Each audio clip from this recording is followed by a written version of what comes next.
Two concentric and coplanar circular loops P and Q have their radii in the ratio 2:3. Loop Q carries a current 9 ampere in the anti-clockwise direction. For the magnetic field to the zero at the common center, loop P must carry. Option first, 3 ampere in clockwise direction. Second, 9 ampere in clockwise direction.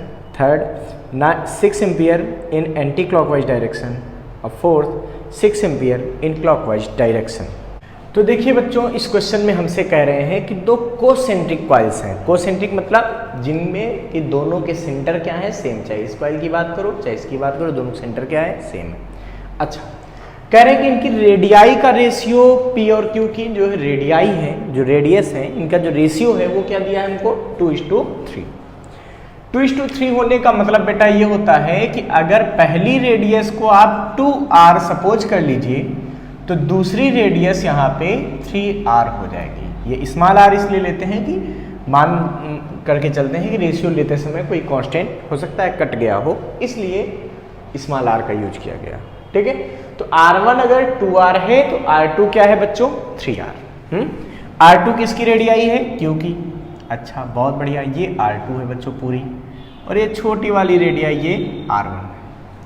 बच्चों हमसे कह रहे हैं कि Q जो coil है इसमें 9 ampere की करंट फ्लो होती है एंटी क्लॉकवाइज डायरेक्शन में। किधर फ्लो होती है, एंटी क्लॉकवाइज। तो P वाले में कितनी करंट और किस डायरेक्शन में फ्लो करनी होगी कि कॉमन सेंटर पे मैग्नेटिक फील्ड 0 हो जाए। अब देखो बच्चों, कॉमन सेंटर पे मैग्नेटिक फील्ड 0 करने का मतलब ये है सीधा सा कि अगर Q वाली कॉइल जिधर मैग्नेटिक फील्ड प्रोड्यूस करेगी, P वाली उसकी अपोजिट डायरेक्शन पहली बात तो प्रोड्यूस करे और उसके इक्वल भी करे। जब P और Q की मैग्नेटिक फील्ड क्या होंगी, इक्वल भी होंगी लेकिन अपोजिट होंगी, तो वहाँ नेट मैग्नेटिक फील्ड सेंटर पे क्या मिल जाएगी, 0 मिल जाएगी। चलिए बहुत बढ़िया, सेंटर को हम O कह देते हैं। सबसे पहले बच्चों हम ये पता करेंगे कि Q की वजह से यहाँ मैग्नेटिक फील्ड किधर थी। तो देखिए, इसके लिए आप राइट हैंड रूल का यूज कर लीजिए। करंट इस डायरेक्शन में, अच्छा किधर मैग्नेटिक फील्ड निकालनी, सेंटर पे, इस डायरेक्शन में इधर निकालनी है। तो किधर होगी मैग्नेटिक फील्ड बच्चों, अपवर्ड। किधर होगी, बाहर की तरफ, आउटवर्ड। तो I2 यानी कि Q की वजह से जो मैग्नेटिक फील्ड है वो क्या है, आउटवर्ड है। तो बच्चों जो Q की वजह से मैग्नेटिक फील्ड है B2, ये किधर है बच्चों, आउटवर्ड। डॉट का मतलब होता है आउटवर्ड। अब यहाँ पे हमें नेट मैग्नेटिक फील्ड 0 करनी है।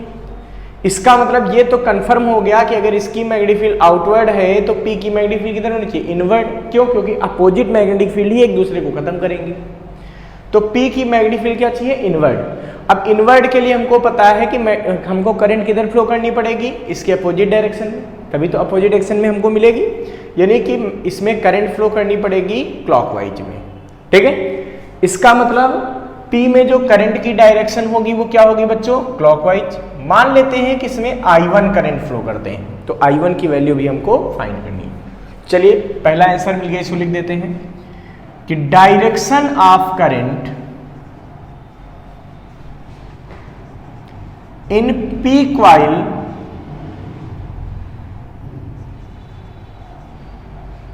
As clockwise. किधर होगी बच्चों, क्लॉकवाइज होगी। बहुत बढ़िया। अब वैल्यू निकालनी है, तो देखो Q की वजह से मैग्नेटिक फील्ड पहले निकालेंगे। लिखेंगे क्या, मैग्नेटिक फील्ड इंटेंसिटी, MFI का मतलब magnetic field intensity at O due to Q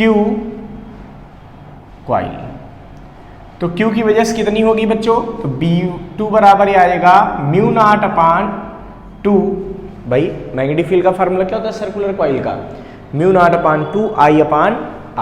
R का मतलब रेडियस, तो ये आएगी I2 इसकी रेडियस। रेडियस कितनी मान रखी है उसकी, हमने R2 मान रखी है, कैपिटल R2। अच्छा, इसकी हमने कैपिटल R1 मानी है। बहुत बढ़िया। अब बच्चों लिखेंगे magnetic field intensity at O due to P coil. जो P वाली कॉइल है ये छोटी वाली, इसकी वजह से मैग्नेटिक फील्ड किधर होगी भाई, कितनी होगी, तो ये होगी B1 बराबर mu naught upon 2 I1 upon R1। तो R1 की वैल्यू कैपिटल R1 हो गया, बहुत बढ़िया। So net magnetic field intensity, तो नेट मैग्नेटिक फील्ड इंटेंसिटी क्या आएगी बच्चों? B is equal to B1 minus B2। क्यों? क्योंकि इसकी मैग्नेटिक फील्ड आउटवर्ड है और इसकी वाली क्या है? इनवर्ड है। But according to problem the net magnetic field is zero, that's why B1 is equal to B2। तो B1 B2 के इक्वल होनी चाहिए। अच्छा, वैल्यू पुट कर दीजिए भाई। B1 इज इक्वल टू, जब B2 की बात हो रही है तो वैल्यू पुट करेंगे। B1 की value mu naught upon 2 I1 upon R1 is equal to mu naught upon 2 I2 upon R2। देखिए म्यू नॉट अपान 2 से म्यू नॉट अपान 2 कैंसिल हो गया। I1 की वैल्यू पुट कीजिए। I1 कितना दिया है? यही तो फाइंड करना है, बहुत बढ़िया।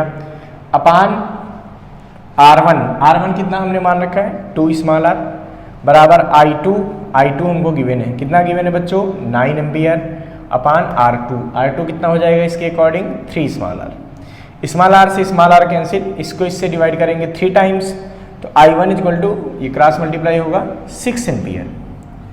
So the current in the P coil will be 6 ampere in clockwise direction. ठीक है, तो 6 एम्पियर करंट फ्लो करनी पड़ेगी क्लॉकवाइज डायरेक्शन में। ये हमारा आंसर आ गया।